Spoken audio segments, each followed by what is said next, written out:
కన్న బిడ్డలను కాదనుకుంది కసాయి తల్లి. ప్రియుడి మోజులో ఇద్దరు చిన్నారులకు విషమిచ్చింది. కొడుకు వరుణ్ తేజ్, కూతురు నిత్యశ్రీకి విషమిచ్చింది తల్లి ఉష. ఆసుపత్రిలో చికిత్స పొందుతూ కూతురు నిత్యశ్రీ మృతి చెందింది. ఇక కుమారుడు వరుణ్ తేజ్ ప్రాణాలతో పోరాడుతున్నాడు. 4 నెలల క్రితమే అనుమానాస్పద రీతిలో ఉష భర్త మృతి చెందాడు. ఉషను శిక్షించాలంటూ గ్రామస్తులు ఆందోళన చేపట్టారు. డోర్నకల్ మండలంలోని జోగ్యా తండాలో ఈ ఘటన చోటు చేసుకుంది. ప్రియుడి మోజులో ఇద్దరి పిల్లల్ని, కన్న పిల్లల్ని కూడా కడతీర్చేందుకు ఆ తల్లి తెగించింది. ఇద్దరి చిన్నారులకు విషమిచ్చి చంపే ప్రయత్నం చేసింది. కన్న బిడ్డలను కాదనుకుంది ఆ కసాయి తల్లి.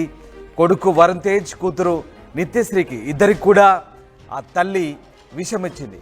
ఉష అనే ఆ మహిళ ఇద్దరి పిల్లలకు విషం ఇవ్వడంతో అందులో నిత్యశ్రీ ఆసుపత్రిలో చికిత్స పొందుతూ మృతి చెందింది. ఇక కుమారుడు వరుణ్ తేజ్ ప్రస్తుతం ప్రాణాలతో కొట్టుమిట్టాడుతున్నాడు. సరిగ్గా 4 నెలల క్రితమే ఉష భర్త కూడా అనుమానాస్పద స్థితిలో మృతి చెందాడు. 4 నెలల తర్వాత సరిగ్గా ఇద్దరు పిల్లలకు కూడా విషమిచ్చి చంపేందుకు ప్రయత్నించింది.